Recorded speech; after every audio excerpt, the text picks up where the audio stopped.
to this episode of the Bootcast. My name is Eugene and I'm coming from irishbootstrapper.com. Today we are joined by Irene Ciuci from downtoearthretreat.com and also the founder of the BAM Straw. So hello Irene, and thank you for joining us today. Thank you for having me, Eugene. You're welcome. So Irene, let's jump straight in. So where are you from yourself? Originally, I was born in Rome, Italy, and I moved to the north, close to France, when I was 14. So yeah, Italian. Very good, nice. I haven't been to Italy yet, but it's on the cards. So what was your previous occupation before you kind of went into your own ventures and started traveling, I suppose? So before actually my nomad life, I already changed, like, let's say, career twice. And I think like the system is a little bit broken on that, because at 19 years old, we have to decide what to do for the rest of our life. And the world change every second. So it's definitely not very smart to take this choice when we don't know like the world we live in. Yeah. So when I was 17, 18, like my the secure career was actually going into, there were three careers: law, doctor, and engineer. And I'm scared of blood. I'm not good at math, so I decided to study law. And then I wanted to become a criminal lawyer, and then I just saw the environment in general. When I graduated actually, wasted kind of 4 years of my life. And then when I graduated, I saw the environment and in general energy of the criminal court, and I just didn't like it. So took the flight to California. I actually won a scholarship. I studied Berkeley Business and Marketing, and then I become marketing manager in an advertising agency, which is the Dayville industry. So I would say before I was working in advertising, which I'm not proud of. That's the reality. There's nothing wrong with advertising. Okay, so that was your previous occupation, I suppose, before you ventured off on your own path. Yeah. Why did you start traveling then, or when was the turning point to? So I was working in California because I studied at UC Berkeley, and honestly, at the beginning I started my digital nomad without even knowing it was a thing, because my visa expired, had to leave the US, and the company still want to work with me, and they said you can work from wherever you want, just keep the same time of us and do your job, and you have this freedom. And I was like, wow, at the beginning I was super intimidating by it. I was like, okay, where I'm going, what I'm gonna do. And then I started step by step to travel by myself, and then join co-working space, and then meeting community. And then I was like, oh, okay, this is actually a thing, like digital nomad is a thing. So at the beginning I started almost by by mistake, I would say, just because of this opportunity literally came in front of me, and I took it. And I started knowing this amazing community. Brilliant, nice. So where did you travel to first then? So well, the first was actually, so because I really didn't know how to start this kind of life full of freedom, because when you have too many choices, it's also difficult to take a choice. So because I was in California, I was in San Francisco, I started with a place that had the same time zone, so that I didn't have to do crazy hours. So I started, Vancouver was actually my first city in which I did I started digital nomading. Very good. So Canada did you find Canada much different to America? Yeah, definitely. More welcoming, definitely. The foreigners are definitely seen better than Americans sometimes, and I mean, and definitely colder than San Francisco. But yeah, it's full of nature, different kind of nature. Yeah, it's definitely different from US. There are some similarities, but Mm. definitely the same part of the world. Yeah. Cool. So what is it about travel that you like? Why do you keep traveling and keep this lifestyle? What is it that you like about it? Um, so it's like everything. Like for most of the thing that I like is like going and knowing get to know a different culture, different food, getting inspired in different ways. Mm. So this is something that I like, but also I just keep my like really nourish myself, like meeting new people, new culture, understanding how the world works in general, Yeah. and yeah, I think it's very inspiring, and it's like it's something like when you start, it's difficult to stop, Mm. and I understand that it's nice to have roots. That is why lately I actually like I'm less nomadic, because at the beginning I was just eager to know more, to see more, and just it was more and more and more, and then I decided like kind of creating a little bit of more routine and more structure, but definitely yeah, it's so inspiring, and when you start it's so difficult to stop Yeah. doing it, because you know that if you are here you have like probably missing out some other cool places that you definitely want to visit, and you have life is so short, and that Yeah. there is no reason going around. Yes. Yeah. 100%. um, so with that in mind, then on the flip side, what do you not like about travel, or what do you find is a kind of a challenge of this type of a lifestyle? Yeah. So I'm a kind of a healthy person as well, as you Yeah. mentioned.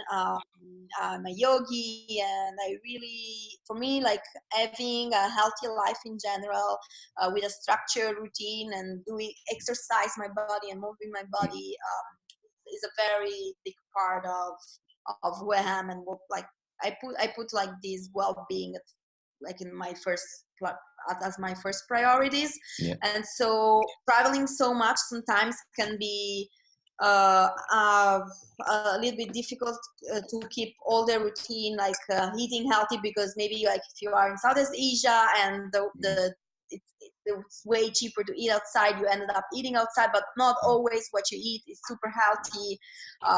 And also having a routine, I like to structure routine and to start the morning with a specific routine. So I always get up and do a little bit of meditation, then I go and do intensity workout, then I have some oils that I use. So all this kind of routine is difficult kind of to keep when you travel a lot. But if you still you can still be like kind of a slow travel, and Mm.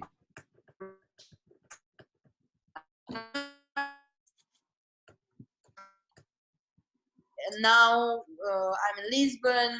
I already been here 2 or 3 months, and I know like there is a bar that I like, there is a cafe that I like, that's Yeah. the food that I like. Go around and know where to find things. It's Mm. just like very convenient. Yeah. Yeah. When you travel, you have to start all over again. So where is the nicest co-working spot? Where is the Yes. best cafe in town? All these. So this one is actually requires a lot of energy Mm. that I think like it's sustainable probably in the short term is very sustainable. In the long term, probably there is like other way to make it more sustainable, because also we have like a limited amount of energy, and just Mm. wasted all the time to find new places is very tiring, and maybe sometimes you get frustrating because you don't have energy to actually put on your projects. Yeah. Very good. I can agree with that. Okay, and what do you think what's the single biggest thing that you've learned from traveling? um, that we're all human. So before maybe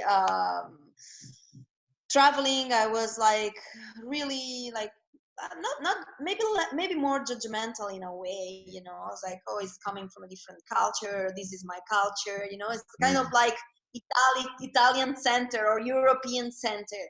And then when you and also like we built a little bit of fear, so how it is to go to here to there, like we think like so different. At the end we are all human, we all have the same need. You can ask help, and most of the time when you ask help you will receive it. Yeah. So it's like kind of like, yeah, like trust humans more. That's one of the biggest taking. That's a good learning. Okay, so I suppose we touched on it before about that you're working on your own ventures now. So have you always kind of worked along your travels? Have you always been kind of a digital nomad, or did you ever take like a break off for a month or two and Yeah. just to explore a place or to have some time for yourself? Yeah, definitely. This I think it's nice when you're if you can, if you're a digital nomad, just to take time to sometimes to grow for personal growth, because everything you will change a lot when you start traveling, meeting new culture. You have a lot of ideas, a lot of input and inspiration, and it's necessarily, I think, to stop. So before I started my digital nomad career as a basically working for a company, and then it was nice because it was safe and secure. By the end of the month I had my salary, but then like I received so many inspiration in Southeast Asia.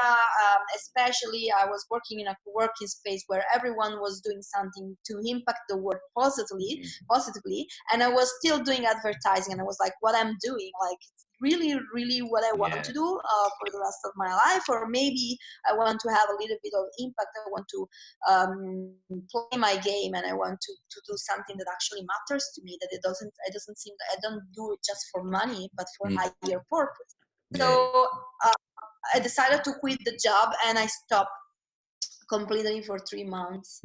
Something that you can do, as you know, like you've also been traveling to Southeast Asia, is something that you can do more comfortably in Southeast Asia, because the price is like there are different cost of living, so it's something that you can do. You can do there pretty comfortably if you have a little bit of saving. So that's what I did. I stopped a little bit, and I start, yeah, take time for personal growth and for thinking about what do I want to do, for what drives me, what are my purpose, what are my values.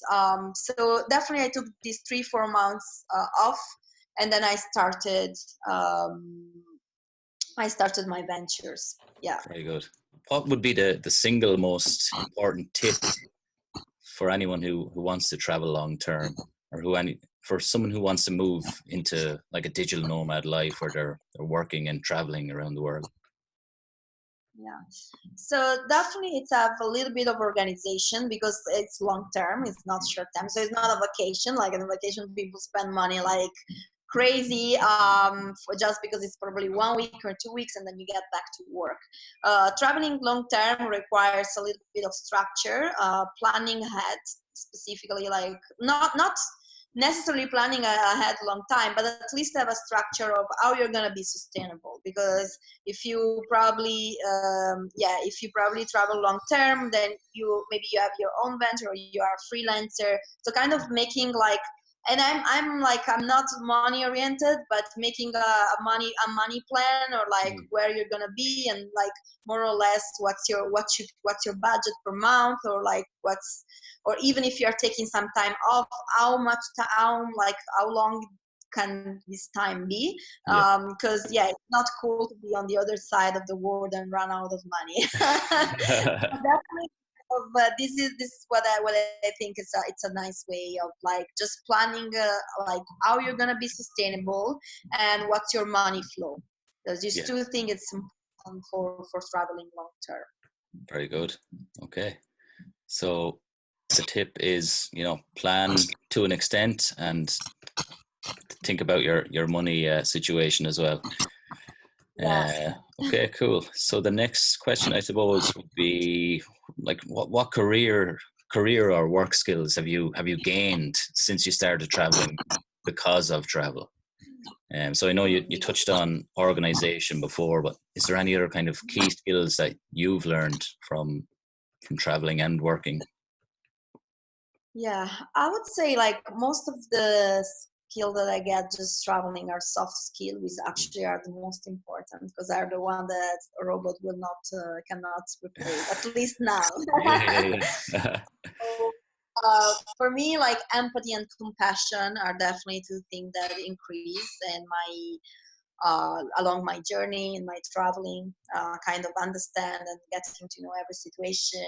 I also think like communication improves definitely because you when you speak with different culture, like I probably like I speak with European in a different way than I speak with Asian, you know, Yeah, kind of like communicating in different way, taking in consideration the situation and the person you are communicating with. yeah, So definitely this is one big things. And then of course like in this co-working space are pretty much like our labs of ideas of many things. As like you can learn so much just brainstorming or just exchanging ideas. There are a think tank, there are like skill share in this co-working space, so I learn a bunch about how to be more productive, design thinking, UX, UI, things that I didn't even know because I was always doing advertising. And then when yeah. you're always doing company, then you start being like almost automatically doing things. You become very expert but just in a small pieces. But then of course when you start a venture or when you are in a working space, you actually have to master many things. So I learned to master a lot of things, but the thing that I always bring to me are actually soft skills that are really really important, like the life. Brilliant. That change a lot. Yeah. Cool. So soft skills is the way. Mm-hmm. Is there any particular travel resource, online or offline, that you like, use, or recommend? Okay, there are many, but I would say I really find interesting like kind of this Skillshare, Udemy. I use it a lot if I want to learn something and just go there. Like we are so lucky to live in this age. Just really like googling around, you can find pretty much everything. Yeah. If you want to learn how to code, there are a lot of like kind of tool for that, or learn like I did, for example, I did a TEDx, and I really didn't know like public speaking that much. So I was like, let me just take a Udemy course about public speaking. Yeah. And so that's one thing. Like I definitely have. There are million of resources. Like the thing, like just like Google on it and see like. But there are many resources on offline. I really like to go to workshop about something, and it's like nowadays there is workshop about everything. So just like and it's also another cool way to actually get to know people when you are in new places. Just join some workshop, and Facebook events all the time, of course. Meetup as well. Meetup, I like it. Meetup is online, but then you meet it offline. So Meet online, up, yeah. offline. Yeah. Okay. So that might answer my next question. So would there be, what's your favorite travel app, Favorite travel app? or that helps you I would while say you travel? I use Meetup quite a lot Meet up. when I travel. Um, yeah, and then there is this Nomad list. I think it's not a app. Nomad list, yeah. Uh, I use it to see like if countries. It's how's the Wi-Fi in a new country. If there are a lot of digital nomad, there is a big digital nomad community. So Nomad List is one of the app that not I think it's a website that I use. Yeah, or Meetup as well. Yeah, Cool. Do you, Facebook is still like one thing that I use a lot. how many countries you've been to so far? Yeah, at 38. I 38. think I'm going. Wow. 39. Yeah, the next Nice. will be 39. So Nice. I have friends that travel to 100. They have this goal like in 1 year, like I'll hit the 100. Yeah. I actually usually take count of countries. I prefer to visit the countries for a purpose. Yeah. So even if, like, I've been in Uganda and in one of the poorest slums, there was an amazing community of kids with a project to start. I would like to visit again, and it's okay if you already visit the country. I'm not gonna increase my number, but I still want to do it because there is a purpose, behind it. And so I think it's like, for me, it's more like traveling for a purpose more rather than count the countries. But there are some people that count the countries. It's pretty cool as well. So Cool. So the next question, I suppose, which will lead into one of your ventures maybe, would be how do you keep fit as you travel? Because I think this is something that I definitely struggled with, and others probably do as well, because you're not maybe based in one location, or you're out of your comfort zone. It's difficult to keep fit and to get yourself into a routine. So what do you do that works for you?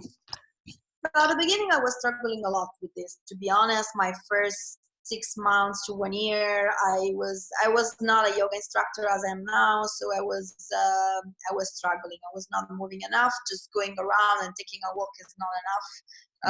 So I gained some weight. I think it happens as well because you ended up eating outside a lot. So it's not good all the time because they put a bunch of much more like ingredients and coconut oil, which is full of. So So at the beginning I struggled. Then I started to because I needed this routine. I just bought a travel mat. It's just a small one that I can fit in my luggage, and I bring it always with me. I brought it always with me, and it was my only fixed routine. So usually I used to put it next to my bed, and so the first thing that I did in the morning was just like move my body, feel my body, put some music, and just do some exercise. Sometimes high intensity, sometimes just yoga and stretching. And then I started with this routine, and honestly, I kept this routine now for 3 years, 4 years, 3 years and a half, and I felt it's like just the best way to start your day, because when after 8 hours sleep, your body really needs to move, and when it moves, it actually releases dopamine, and then you have more energy to be more productive during the day. So this is like one little trick that I just like. It's change a little bit the game, and it doesn't take that much. You can take 10 minutes or 20 minutes. So there is this Kayla app, probably a lot of women knows. So she does a lot of high intensity exercise without any prompt. So just with your body. So I started with, I got many exercise, and now I just don't need the app anymore. I just know what I have to do if I want to exercise more the legs or the arms, what I want to do. So I already know. So now actually what the first thing in the morning, I actually get up and go out and just exercise outside, because with the hair is like they give me a little bit more energy. So this one what I do, and so it's not that difficult. It's just a matter of getting in that routine. In that mindset. Yeah. Cool. Yeah. Which country are you off to next, or do you have any plans for the short to medium term to travel? Yeah. So I will go to Budapest. I was supposed to go to Budapest next week, but I had to travel to Italy for work. So I'll go to Budapest because I always wanted to see this country and this city in particular. And there's also a digital nomad app here in Europe. So there's a lot of things happening. There was a conference I was supposed to go, it's called Freedom X, and about like location independent travelers, and it's over now, but I still want to see the country. So it's not far from Lisbon. Like the cool things about Europe is that you can travel within 3-4 hours pretty much everywhere. This is a big advantage. That's definitely one of the positives of Europe. Okay, so let's move on to your ventures now then. So can you tell me about what it is that you're working on for the last while?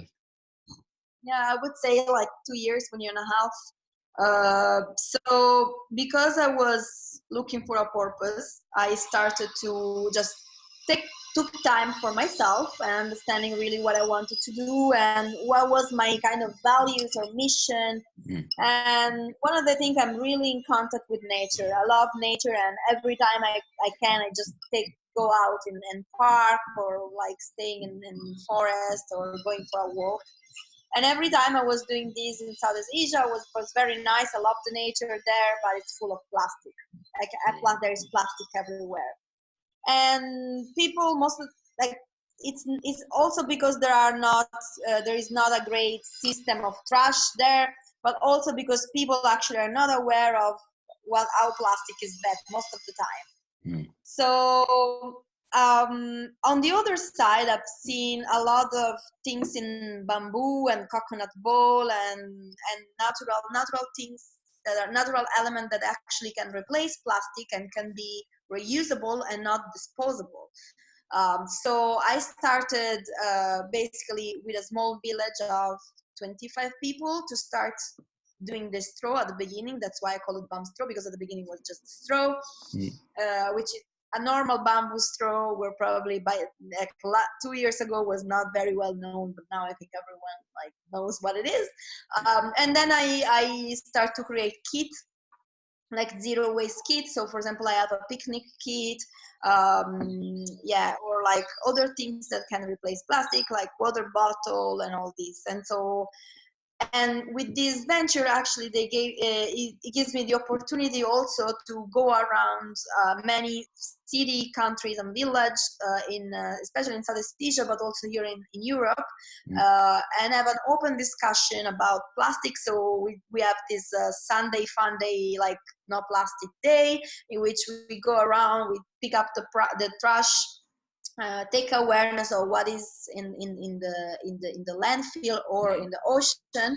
So what is the most polluted item? It depends, and this is also depends from where we are. Like in Asia, there are a lot of straws, but for example, here, one thing that is a lot of people put in the they don't like throw correctly is the cotton earbuds. So they put it in the VC, and that is plastic, and then ends up in the ocean. So you see, like there is a lot in the ocean.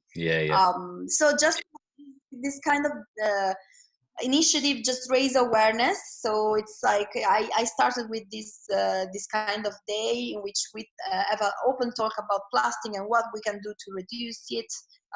So that's one of the things that I really love, and I wanted to continue for sure.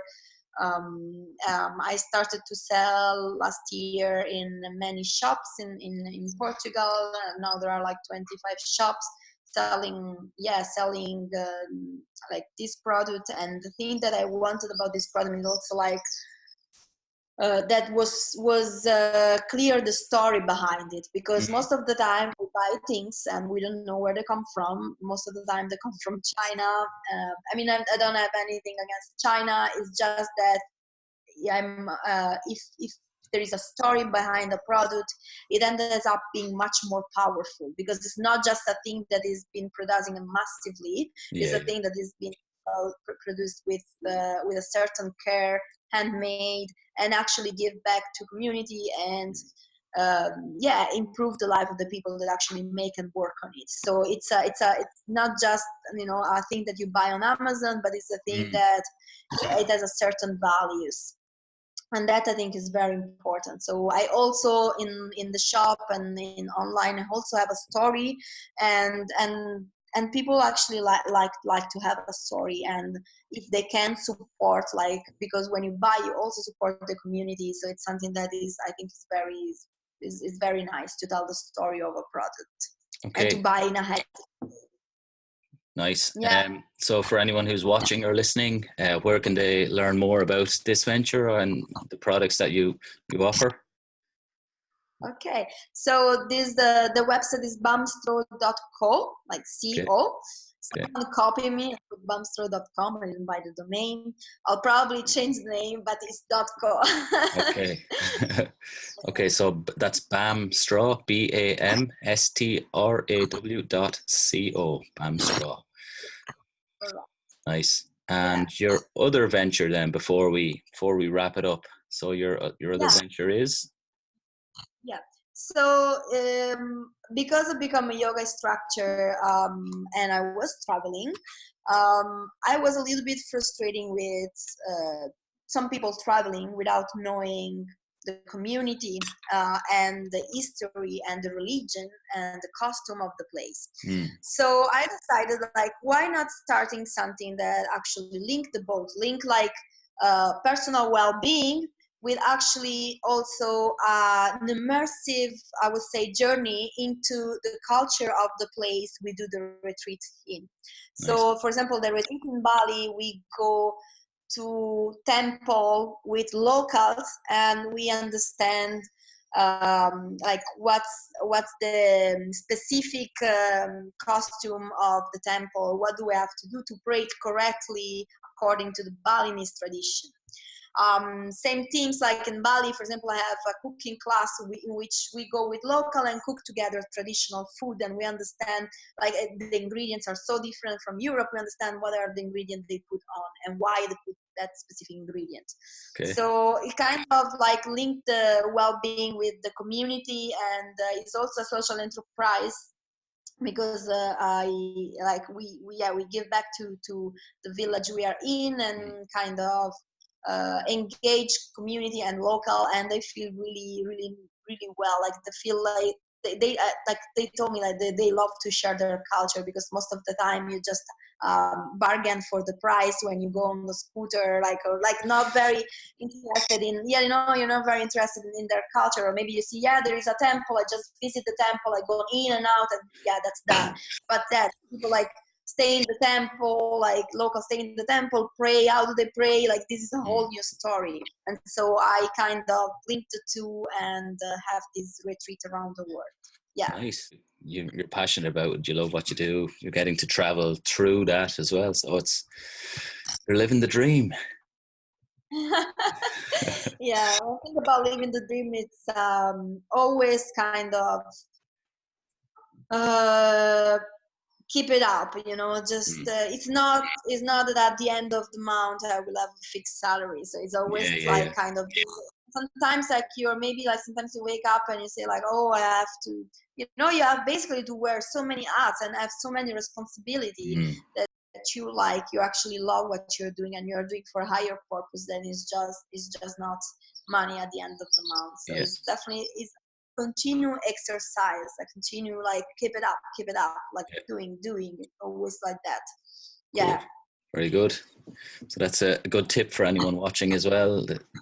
Be passionate about what you're doing and be consistent at it, and the rest will fall into place. Okay, so I think that's kind of it, Irene. So once again, thanks a million for coming on the Bootcast.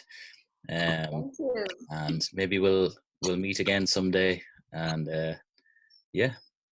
thank you. Yeah, that's the word. The Nomad community is so cool that we will meet or be in contact.